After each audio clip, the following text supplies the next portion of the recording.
serving your town and all of northern Michigan. This is 7&4 News at 11. Well, it has been a far cry from a picture-perfect fall day with all the rain. Tonight, things are a little more quiet as we take a live look over Traverse City. And good evening, I'm Greg Angel in tonight for Bill Fralick. Well, as we head into the latter part of the weekend, the question now really becomes, is there any sunshine on the way?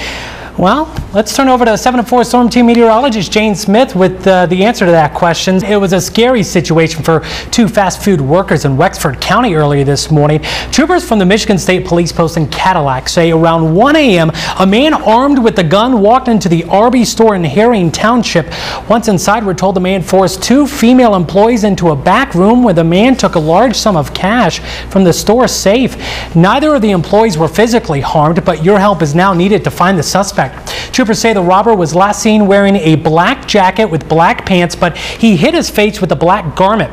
The suspect is believed to be armed with a semi-automatic style handgun and should be considered dangerous.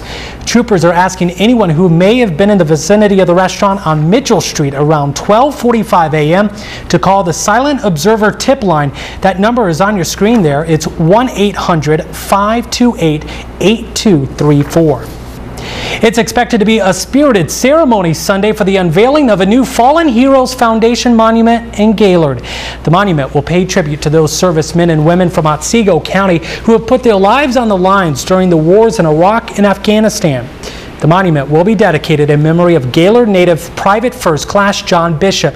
The 22-year-old was killed last year while serving in Iraq. The ceremony will begin at 2 p.m. Sunday, and that will take place at the Otsego County Building in downtown Gaylord. Around the nation now, demonstrators rallied outside the Japanese embassy in D.C. to show their support for an American father jailed in Japan. A global custody battle landed Christopher Savoy in jail. He was arrested for trying to get his two children back from his ex-wife, who defied a court order in the U.S. and took them back to her native country without telling him. At today's demonstration, Savoy's current wife, Amy, called for his release. Japanese officials say Savoy will remain jailed for at least 10 days while prosecutors sort out the details of the case. In Tennessee, police say the baby who was kidnapped from his home when he was 4 days old on Tuesday has now been found safe, and a suspect is under arrest. In news around the world now, Germans celebrated their 20th anniversary of reunification today. Chancellor Angela Merkel and President Horst Kohler attended a church service and later a concert in honor of the reuniting of East and West Germany when the Berlin Wall fell. Merkel said that Germany must be prepared to overcome global challenges, specifically economic ones, in the next few years. The Berlin Wall came down when the communist East German government collapsed in 1989. Meanwhile, the head of the UN nuclear agency arrived in Iran today for talks on a timetable for inspectors to visit a newly disclosed nuclear enrichment plant. And 13 rescuers worked for 3 hours to free a baby humpback whale from a shark control net off the Australian coast today. At one point, other whales swam into the area in what appeared to be an effort to protect the baby whale, but that added more danger to the rescuers. Eventually, the rescuers were able to cut the rope, netting away the baby, and off it went. This is the third whale rescue in the last 4 weeks. Now compare that to the usual, which is just 2 a year. Email it into hotshots@upnorthlive.com. Gorgeous picture there, but I tell you what, looking at the 7-day forecast, it's like one of those "Where's Waldo?" It's like, where's the sunshine? You gotta like stare at it for a minute. It's like, oh, there it is, Thursday. Okay, maybe later in the week. And it's that time of year we typically see a lot of rain in the fall, and the forecast can change pretty quickly in the fall. It's just Michigan, that kind of, gotta love it. Weather keeps you on your toes, you know. Yep. So, all right, well, thank you, Jane. And coming up next on 7&4 News at 11, it's a daring procedure, but see how doctors are helping to change the outlook on life for Josephine, a beloved gorilla at a Florida zoo.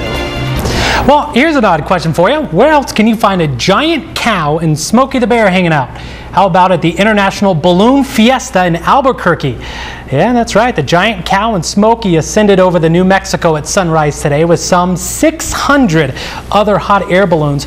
The slogan for this year's fiesta is mass happiness, and it's of course easy to understand why when you take a look at all the vibrant rainbow of colors that dot the sky here. The Albuquerque Fiesta started back in 1972 with just 13 balloons, but it's now billed as one of the largest hot air balloon gatherings in the world. The 9-day fiesta is expected to draw in nearly 700,000 visitors.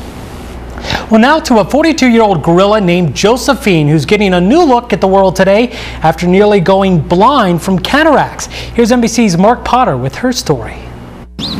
For the past 10 years, zookeepers in Miami had been worrying about Josephine. Lead. Top of the 7th now, Quentin up again. He's going to hit this one way back. There's Tigers' Curtis Granderson. He's going to be standing by to make the grab there. All in all, though, it's going to be Chicago doing most of the plays around the bases, and they're going to pull out a win tonight over Detroit with the final score of 5-1. Well, for the first time since 1967, the Michigan State Spartans now own a 2-game winning streak against Michigan. Here are the highlights from East Lansing third quarter, and check out the human hammer. Big hit from Michigan's Brandon Graham onto State's Glenn Winston, but you know what? That may be exactly what Winston needed. Fourth quarter now, Winston on the run for a 16-yard touchdown, putting State up 20-6 in OT, only needing 3 to win. Caper, he's going to be cutting it back, eventually break into his tackle, and he's got to drive it in for a 23-yard touchdown. And this is going to lead Michigan State to go on to win this one 26-20 in overtime. And MSU wins their second straight game against Michigan since MSU won 3 in a row back in 1965, 66, and 67. Other college football results, Dan Lefevre threw 268 yards and 2 touchdowns to lead Central Michigan University to a 20-13 win over Buffalo. Chippewas moved to 4-1 overall, 2-0 in the MAC. That's a look at sports. Time now. Pull out your lottery tickets and see if you're a big winner. Here comes tonight's winning lotto numbers. Sunshine, but still more clouds than anything else in the sky. All right. Thank you, Jane, and thank you for making 7 and 4 part of your night tonight. Stick around. Saturday Night Live is next.